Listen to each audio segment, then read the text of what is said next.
This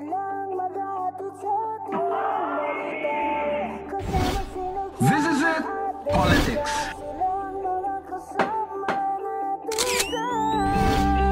Latest dihis ng showbiz.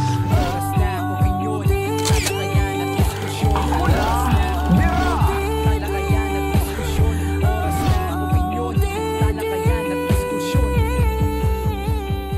And Hello everyone! Naku, it's May 4 again, my dearest OOTidsans, at ngayon kasalukuyan kami nag-enjoy sa Thailand. Pero kahit nag-enjoy kami sa Thailand ng family ko, nandito pa rin kami para magbigay sa inyo ng mga bagay na alam kong kinaaaliwan nyo na at inaabangan nyo na. Ito po ang OOTD.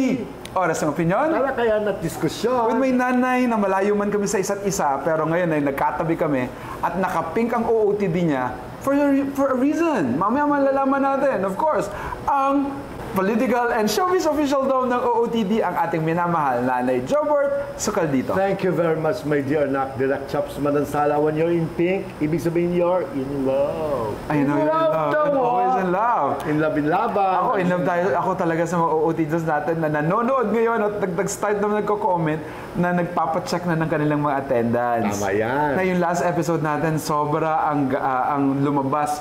Yung pagmamahal mo sa ating bayan na lumabas naman, merong parang hindi naniwala, pero marami pa rin nang naniwala at minahal at niyakap ka. At mabuti naman. At, Oo. Maraming salamat sa manonood sa last episode natin at patuloy na nagko-comment dahil nakikita namin at nababasa namin yon. Ngayon pa lang, i-share nyo na ang ating episode dahil diretso na tayo sa ating unang segment, ang This Is It, Politics.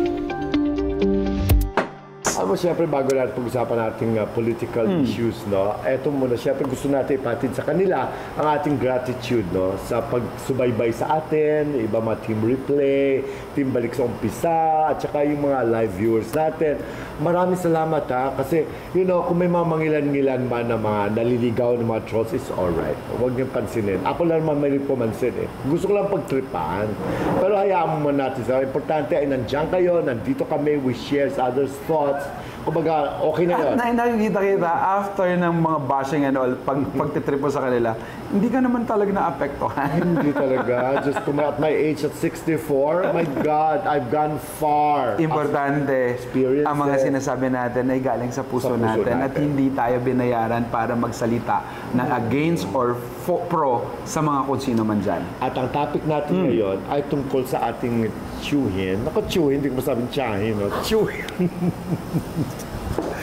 Atty. Harry Roque, ang dating spokesperson dati ni Pangulong Duterte during his time, ay kasalukuyan na sa Hague, of course, no? Nasa Netherlands, seeking for political asylum. Okay. Ngayon, mga kaibigan, ay marami ng developments tungkol kay Atty. Harry Roque. Na-develop na kayo? No. No! Please! Alam mo, review niyo yung iba-ibang mga panoorin niyo yung kanyang dance number na Harry Roque when he was campaigning for Nakakatawa eh. Ginagamit ko yun eh. Nakakatawa siya, no? He dances so bad. Kung gaano kasama sumayaw, mas malala pala yung lola niya. Anyway, eto na. Ngayon, maraming development sa kanyang kaso. Kasi dati, di ba, ang kanyang contempt order lang ay galing sa hearing sa Congress lang, di ba, sa Quadcom. Nung siya ay nagkaroon ng warrant, contempt of court siya because nga hindi siya sumipot at hindi niya pinrovide yung mga pinangako niya ng mga documents na pitong klaseng documents na nakabenta sila ng mga kalupaan sa may bandang multinational village, kung bakit lumobo bigla ang kanyang assets, ang kanyang pera sa bangko, whatever, so on and so forth. Ngayon, di ba, tumakas siya. Nung nasa Dubai siya, di ba parang gusto sabihin na, ganyan, andito ako, hindi niyo ako nahuli. Na hindi mo alam kung paano siya naka-exit. Kasi sa bagay, pwede naman siya mag-exit eh, kasi wala naman siya court order eh. It's a contempt from Congress. So, pwede siya umalis, wala naman siya whole departure order. Meron siyang kwan. Saka may way. May way talaga para umalis siya. Dito diba? Pa sa Pilipinas pa ba? Pero nakakaloka lang immigration natin, hindi lang matrace kung saan siya lumipad, o saan siya bumiyahe para makalabas ng bansa. Napaka-poor ng natin, mga immigration officers na yan. Ano yung kwento na yun? Eto na ngayon, diba, nandun na siya sa Dubai. Tapos after that, nung binyahin na ex-President Duterte sa The Hague, ay dumating siya kasama si VP Sara.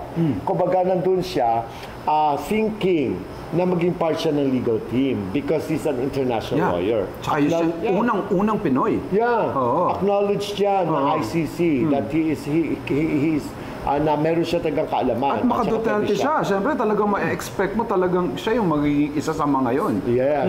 At pero sa dismayan niya, kumbaga ang kanilang head ng legal team na si Nicolas Kaufman. Oo, Nicolas Kaufman, tama. Ay hindi siya isinama sa legal group. Kumbaga For some reasons. For some reasons. Hindi natin alam kung bakit, di ba? Siguro baka alam nila siguro na baka hindi makatulong, baka hindi siya bagay doon. So ngayon, since nandun na siya, umalis siya. Ang alam ko one time, he left the house kung saan sila nakatira na Pinoy. Kumakanta pa nga siya, di ba? Kumakanta pa nga siya, tsaka bitbit ng kanyang maleta. Yes. Kasi tapos akala natin kung aalis na siya kasi baka nga naman matuntun siya doon, baka hindi naman siya ma-extradition treaty doon. Kasi walang extradition treaty ang Netherlands sa Philippines. Yes. Kasi we're no longer part of the Rome Statute. Pero Interpol to Interpol pwede yan. Pero hindi naman siya eligible para i-travel ulit sa bansa because nga, wala naman siyang court order. Wala naman siyang kasong legal talaga.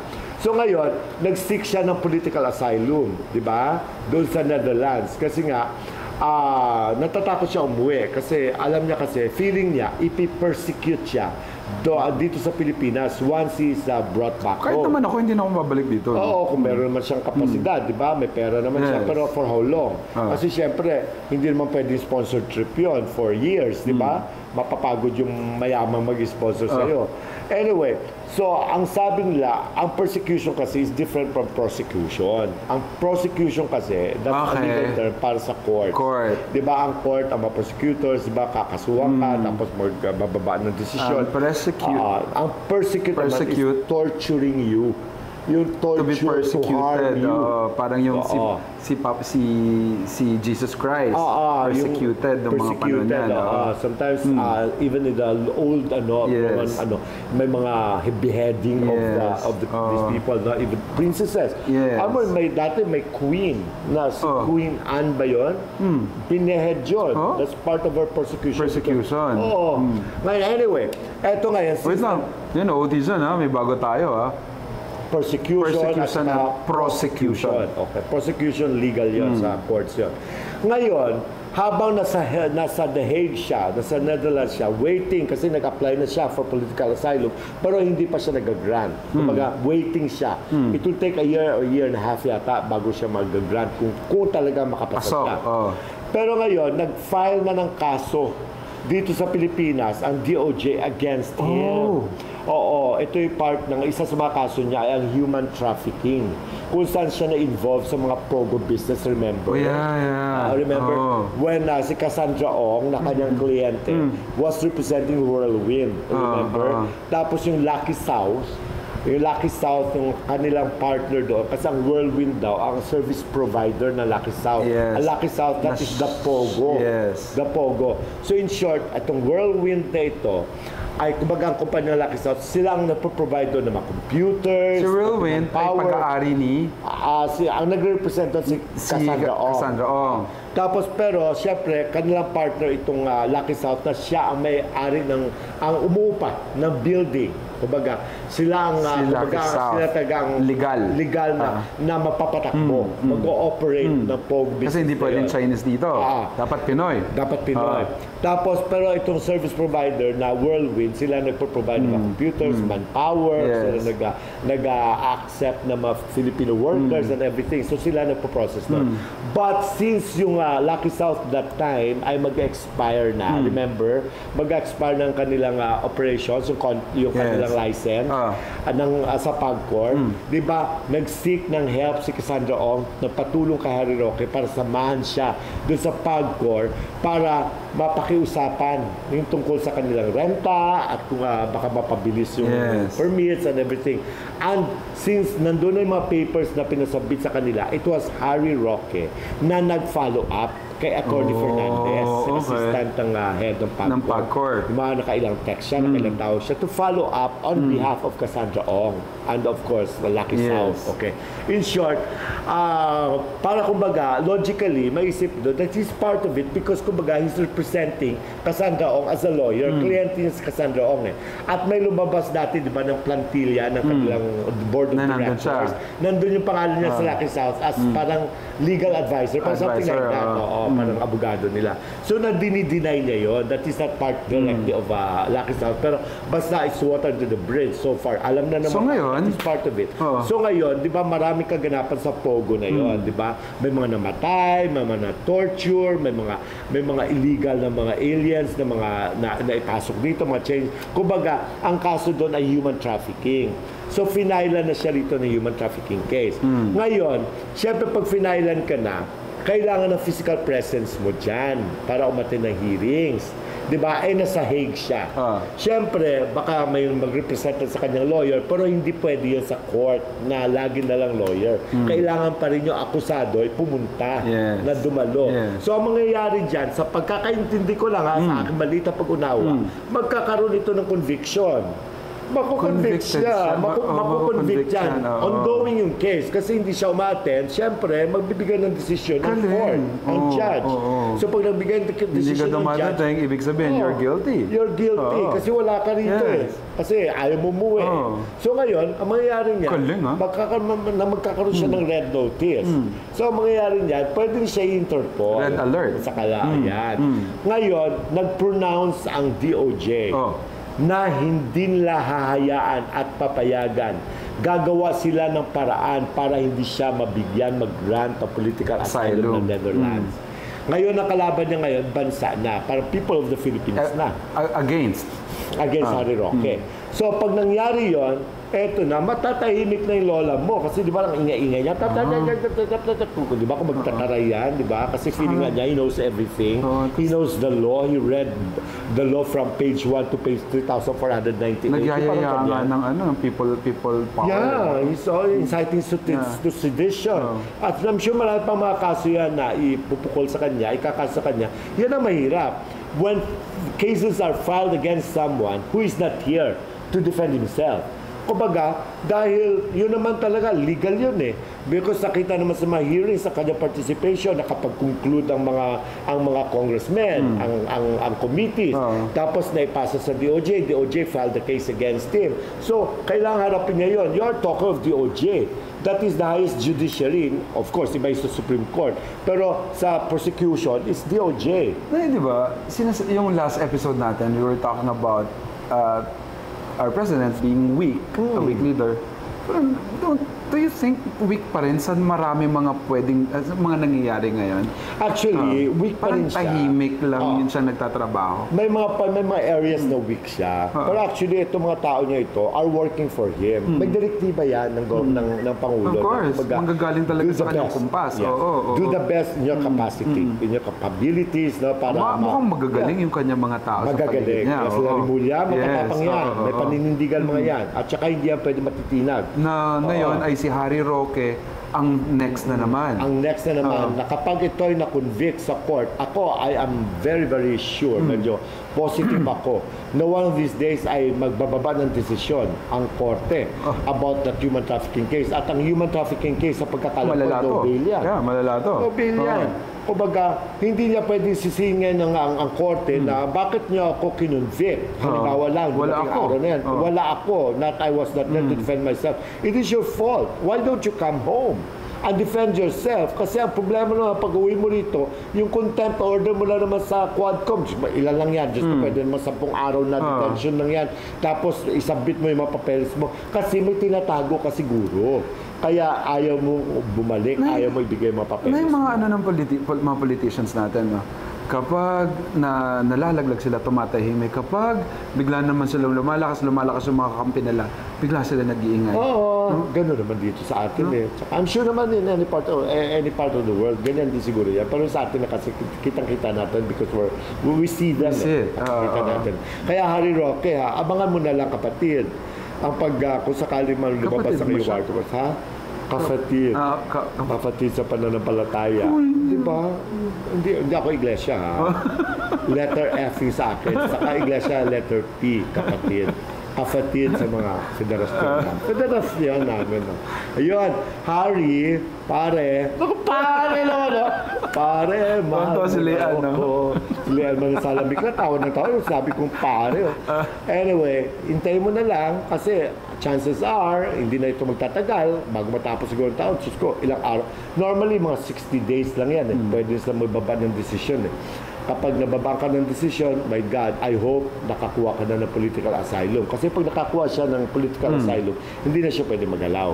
Di ba? As far as I know, hindi siya. Di ba? Pag nangyari kay Jorma Season dati, na grant ng political asylum sa Netherlands, diba? Doon na siya namatay. Di ba? Pero siya live there in style. Di ba? Kaya Harry, pagdasal mo na mag-grant ka, pero mukhang matagal pa yan. Yung political asylum, mauna for sure yung court order. Pwede niya muna i-enjoy ang kung ano meron sa Enjoy mo na lang mo, pero pumayat siya. Oo naman, siyempre, sino hindi papayat kapag stressed ka? Pag nadidepress ka. Asan si A.R. de la Serna? Yung kanyang kwan, yung kanyang assistant na guwapo. Hindi na, para assistant niya lang talaga yun. Talaga? Alam mo, siguro kaibigan mo si Harry, pinagpatanggol mo. Hindi, pero ano masama, di ba? Yun. Basta, Harry, ha, good luck to you. Good luck to you. And if I were you, stop talking first. Kasi lalong pag padami lumalabas sa bibig mo, lalo kang binabalikan. Oo. Ayan ka kasi masyado ka ingay kumpare.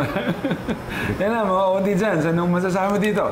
You can do your comment now and your opinions about what's happening to Harry Roque. At sa mga hindi pa natin subscriber, pindutin nyo na ang subscribe button dyan. Oo, madali lang naman eh. Wala namang bayad dyan eh. Subscribe na kayo para mas marami pa kami kukwento sa inyo. Tapos pindutin nyo yung notification bell. Nang sa ganun, ma-notify na kayo na meron ng ganito every other day. Yan. Oo, masaya yan. Ayan, bye, Harry! Matagmabay ka. Yon, diretso na tayo sa ating next segment, ang latest bihis ng showbiz. Oo, no, kawawa naman. Totoo ba to? Nadisgrasya si Ruru Madrid? April na disgrasya siya during the taping ng Lolong. Yung Lolong yung bagong TV show sa GMA. Parang ano to, no? Parang part 2 na to. Part 2 na, at kalaban ng kay Coco Martin, oo. Lakas ng loob talaga, pero Ruru is really a promising actor. Very, very, at saka napaka-gorgeous yung batang yan. Ganda na katawan. Tsaka marunong umarte. Oo, para manalo sa Best Supporting Actor for Metro Manila Film Fest. Diyos ko, Coco Martin naman kasi na yan. Diyos ko, ang dala lang naman niya kung bakit malakas talaga yan. Because it's an FPJ thing. Masa. Masa. Pero ang Lolong, lumalaban. There are even times na mas mataas ang ratings ng Lolong eh. Sa pagkaka-accident niya, siyempre, biglang nag-stop muna yung kanyang role. I mean, hindi pwede. Part niya, kailangan mag-rewrite ng mga writers natin. Nang sa ganun, hindi, kasi dire-diretso, tuloy-tuloy yung pag-air nila. Pero anong aksidente, would you know? Kung anong aksidente? Parang sa paa niya na eh. Parang kailangan operahan? Kailangan ma-operahan or something like that. So, sabi niya, nalulungkot nga siya, alam mo, hindi nga, nakakalimutan na nga niya yung sarili niya. Parang ang kinakalungkot niya, yung team ng Lolong, na biglang magkakaproblema. Siyempre, siya yung bida ng Lolong eh. Siya bida eh. Mahirap kasi pag bida ka at ikaw ang apektado sa ikaw ang hindi capable. Hindi ba pwede palabasin na para bang sa kanyang palabas para na-aksidente rin siya, para tuloy-tuloy? Hindi pwede, kaya nga yung mga nakaraang araw na episodes ng Lolong, wala talaga muna si Ruru. Kasi nga na-aksidente siya. But this happened last month pa. We are hoping we're checking nga kung talagang naging okay na siya. Baka naging okay na siya kasi halos ilang weeks na rin sana okay na siya. Pero now we're talking about that kasi nga ang Lolong na ay isang promise, may promise ang Lolong na magandang teleserye na ipinantapat sa isang napakalakas. Oo. Ang Lolong, di ba, is crocodile.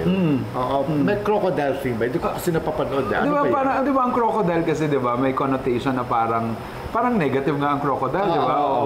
So parang traitor din yan. di ba? Kaya sabi ko, although hindi ko napapanood ang Lolong, but napanood ko ang movie na Green Bone ni Ruru Madrid na talagang kinamangha at kinabaliwan ng maraming tao sa ang actingan niya. Alam mo, I saw that boy grow. Kasi bata pa yan. Na-meet ko na yung batang yan. Alaga yan ni William Tan, sa kaibigan namin, talent manager, tumutulong sa kanya. At saka yung family niya, kaibigan namin yan eh. Mabait na bata. Alam mo, napaka-hardworking, mapagmahal sa pamilya, sa mga kapatid. Ano yan? Si Rere, si Rara, si Ruru. Parang mga pangalan na karakter, di ba? So ngayon, nakita ko siya how he developed himself, how he learned the trade, nag-aral ng mabuti. Pinaganda niya ang katawan niya, pinagwapo niya na artistahin talaga. He honed his... What a body, crowd. Yeah, tapos yung kanyang skills, yung kanyang pa-acting ability na umangat ng umangat. Di ba ang girlfriend niya si Bianca Umali? Ganda rin yung batang yan, ano? Sana parang they're healthy for each other. Oo, at saka hindi sila maingay sa kanilang love life. Yun ang maganda sa kanila. Naalagaan nila, private lang kanilang love life. Di ba? Hindi sila naging circus. Hindi pinagpipiestahan. Oo, yun ang maganda. Nasa kanila yan eh. Kaya bilib ako sa dalawang batang yan, si Bianca at Na hindi nila kailangan yung love life nila para sa career nila. Sana, Lolong Ruru, mapagaling ka na, anak. Mapagaling ka. We pray na sana gumaling ka na kagad para makabalik. Dire-diretso. Baka nga bumalik na nga siya, Nay. Pero we're talking about this because sometimes talaga, Nay, nangyayari sa taping or sa shooting ang mga aksidenteng hindi natin inaakalang mangyari. Lalo yung mga stunts na yan. Yung iba kasi ayaw mo pa double eh. Oo, kasi feeling nila kaya naman nila. Pero syempre, iba pa rin kasi pag professional sa at saka ramdam na kasi nila talaga na dapat sila. Yun. Ayan, Ruru, congrats sa Lolong, syempre, at saka congrats din. Sana mapagaling ka na. Sana okay ka. Speaking of congratulations, Nay, I would like to say congratulations to Meme Vice Ganda. Why? For finally having the right person in his circle. In her circle. Who do you mean? Nag-aksidente din kasi si Vice Ganda. Recently sa Showtime, parang natapilok or something at nakilayan siya. At yung may mga therapist na parating. Tapos parang nagpaturo yata itong si Ayon kung paano alagaan kung kapag sila lang dalawa. Ay, ang cute! Tingnan mo, yung pinapahid niya, ano parang pinapahid? Akala ko wax ang pinapahid niya. Siguro part ito ng gamot. No? Nung kanyang these are manifestations of real love, Nay. Na sa dami ng mga nanlibak, ng akusa, at sinabihan ng kung ano-ano yung love story nila, they remained faithful for each other. Ako, I don't mind watching this. No? At saka that's a demonstrative way of taking care of your partner. Kumbaga, ang hindi ko lang gusto, yung kalang public display of affection on national TV. Kumbaga yung landian na unti-unti na nilang natututunan. Nawala, di ba, in fairness, no? They've outgrown that. Kumbaga, sumusunod. Natutunan na nila. Yeah, kasi siyempre, Diyos ko, araw-araw ka ba naman patawag ni Chairperson Lala Soto? Hi, Miss Lala. Kumbaga, in fairness, no, nagko-cooperate naman sila. At they're becoming friends now with MTRCB. Kasi sumusunod na sila. Na siya naman ang dapat, Nay. Na nakikita ko, Nay, sinasabi nila, hindi ka pwedeng makakuha ng dalawa. It's either maging successful ka sa career mo at failure ka sa love life, or successful ka sa love life, suffer ang career mo. Pero si Vice Ganda is enjoy both. Oo, kasi nga maganda ito, no. Alam mo, natuwa naman ako kay Ayon with what he's doing now. Kumbaga, nabubura na sa isipan ng mga tao na, alam mo naman, pag ang lalaki pumatol sa may pera, sa mayaman, sa sikat. Ibang connotation. Connotation, pinaperahan, ginagamit. This time, makita mo how he takes care of Vice, no? Ang ganda tignan. Kumbaga, it can happen to magkapatid, pwede mangyari sa mag-ama, sa mag-ina, sa mag-jowa.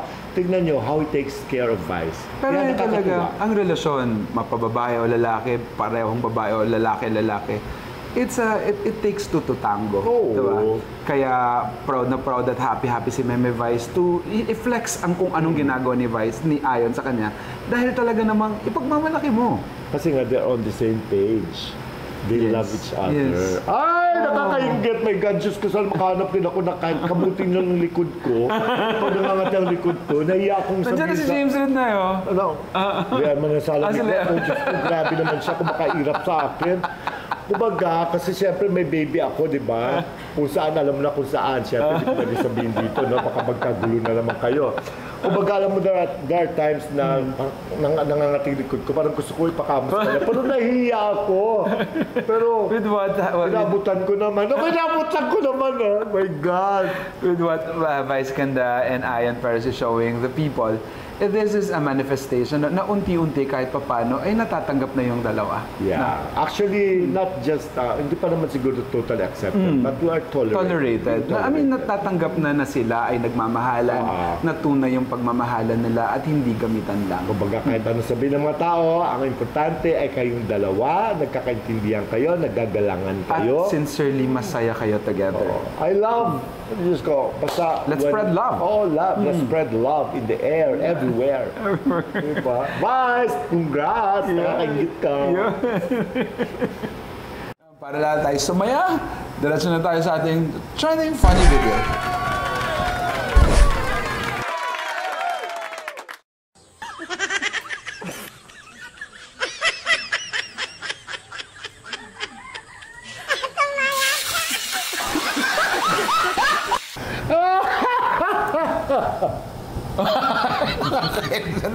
Hindi, natatawa ako sa nakakaloka yung nagkaroon ng, yung may idea. Kainis ka sa matulog ko. Yung may idea noon, kasi di ba tayo takot na takot pag nagprito tayo, di ba? Takot na takot tayo matalsikan ng mantika. Kasi ang sakit naman talaga. Pero nakakatawa yung ganun, pa-slide pa talaga. Husay nga, no? Tapos naisip na pa yung diretso sa... At eksakto. Eksakto dun sa, ano tawag doon? Sa kawali. Sa kawali. Ang galing mo, Chong. Ang galing mo. Naku, may bago na tayong technique kung para hindi tayo matalamsikan ng mantika. Mainit na mantika. Alam mo, kapag pumunta kayo sa mga kapitbahay nyo, mga kaibigan ninyo, at may nakita kayong ganyan, alam na din. Ay, nako. So funny, so funny. Of course, maraming salamat sa ating sponsors sa Deluxe Spa. Oh, my favorite na masayaan is pang family yan. Yes, pang family. Located sa Scott Fernandez Corner, Tomas Morato. Malapit sa Chili's. Yes. Chili's baka naman, palagi namin kayo sinasabi. Oo, padala ka naman dito ng ng Buffalo Wings. Buffalo Wings. Pasyal na kayo doon sa mga nagre-relax. Lalo ngayon, medyo mainit ang panahon. Bakasyon pa naman. Nako, pasyal na sa Deluxe Spa. Hanapin nyo lang si Vince Miraflores na parang in love. Parang in love, oh. Diba? Takingit ka rin, Sa Thailand na, we're enjoying the spa also. Oo nga, no? Yung Thai ang massage. sarap ng Thai massage, yung foot massage nila dyan. Yung ibang klase. Dyan sa may Bangkok, sa may gitna dyan, sa... anong tawag sa area na yan? Pratunam. Ayaw ko? Pratunam. Oo, something. But anyway, sa lahat ng mga taga Bangkok, Thailand na OOTians, hi! Nandito kami ngayon sa Thailand. Kami na aking buong pamilya. Diretso na tayo sa ating pinakahihintay ninyo. Excited na kayo sa Hula Tira! Nako, my God, Lala is dead na naman to. Kasi may nakausap akong kaibigan. Kaibigan nitong isang TV host, male TV host. Now, he's happily married.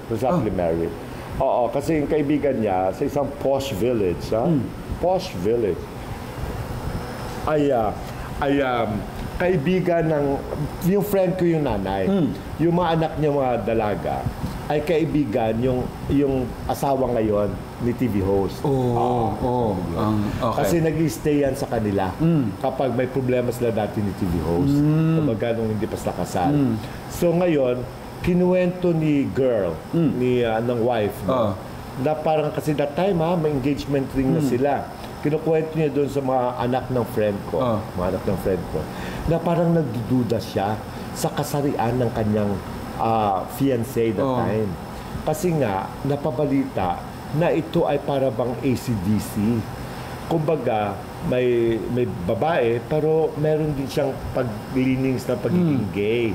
Kasi yung best friend daw niya, na lalaki rin na host, ay parang nilalandi na pasimple ng kanyang fiancé pa lang that time. Parang di naman. No, ako nga sabi ko, may naamoy ako, may konting lansa. May pagka-effeminate may feminine siya. At saka part ng humor niya. At saka yung fairness naman sa kanya, hindi naman niya totally inilalayo ang sarili niya doon sa dinadoubt of him, di ba? Pero finally naman ay na-realize ni a girl na siguro naman hindi.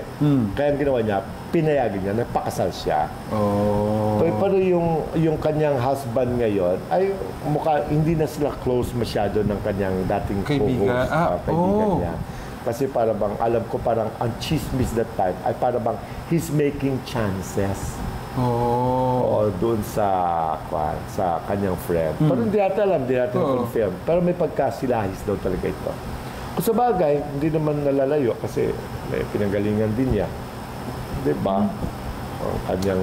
Ako, sa mundo kasi ng showbiz na kung minsan, alam mo, basta may mga ganoong mga tao na parang napapalapit talaga sa mga kaibigan, lalo ang gagwapot ng mga bawat kasama. Yeah. Siguro pwedeng, pero... Baka dati medyo confused na Tama, siya. oo. Pero ngayon na-realize na siguro that he's a man. He's a man. Swerte siya, ha? At saka yung kanyang wife ay, kumbaga, natauhan, nagising. Oo, ngayon na eh. They're a good family. I mean, they build a good family. May anak na nga, di ba? May anak sila. Cute ang baby. So, meron kang Chloe dito. Meron. Basta, kung anong, para sa maswerte. Para sa maswerte ng kanyang wife. Di ba? Oo. At saka, ay, nako. Merong, sa kanyang apelyido na may nag-uumpisa. Meron letter N. Yes, meron. Si wife niya, gusto mo ng clue? Maganda siya, pero hindi maganda ugali. Ay, ba yan? maganda naman ugali. Uy. Baka nagbago na. Oo, baka nagbago. Oo. Pero Yun. di ba, ang importante lang dyan ay masaya sila. Importante. Happy naman tayo for them. Yes. Importante, matatag ang marriage na meron sila. Yes, Yan. Yan ha! Hindi tayo mabigyan ng marami pang clue. Tsaka na mag-go for na lang muna kayo. Pero basta, ang sasabi ko lang, ang swerte-swerte nila sa isa't isa. Okay? Yan. Naku! Basta maraming salamat sa lahat ng mga tumutok ngayong oras na ito, sa lahat ng mga OOTs na patuloy na nagko-comment at na-appreciate ang kung anong napapanood dito. Maraming salamat sa mga Team Replay na patuloy pa rin nagpapadala ng mga komento nila kahit Team Replay sila. Maraming salamat. Meron pa nga dito yung hindi sila nag-skip sa mga ads natin, dinediretso lang nila because they know that's how we will be earning. At maraming salamat yung mga ganoong mga gestures. Ito yung mga nagpapalakas sa amin. Karang na ganang Kapampangan na patuloy ang manalbe kaya kami. Ding taga Minalin, Pampanga, meto nga Maya pa oras kaya kayo at salamat kayong lugod. Abibeo kaya kami. Maraming salamat sa mga taga Dingle, Iloilo, Pandan, Dingle, Iloilo at saka Santa Barbara, Iloilo, mga taga Haro at Daddy Doc Percival de Leon. Thank you. Gamit namin yung supa mo. Yung supa mo. At saka kay Tita Presi Uy at sa lahat ng mga OOTs na nandyan. Maraming salamat. Ito Si po. Leanne Manansala Miklat. And Raymar Buado ang ating Hi, editor. Raymar. Napakagaling niya. Maraming salamat. Ito po ang OOTD. Oras ng opinyon. Kaya na diskusyon. With my nanay na naka-pink dahil nga we talk about love. Yes. Love for career and love for someone. Ang ating pinakamamahal nanay, Jobert Socaldito. Thank you so much. Mahal na mahal din kita, anak. Direct Chops Manansala. Enjoy your trip in Asia. Okay, marami pa kayong pupuntahan na. Makabalik na kayo dito ng March 9. Masaya May. na ako. May 9. I'll be more than happy. Okay? Yeah, maraming salamat. Ako, ang takeaway ko ngayon ay we have to enjoy life to the fullest. Yes. Ang dami-daming mga bagay, like sila Vice and Ayan, marami mga pinagdaanan ng mga yan.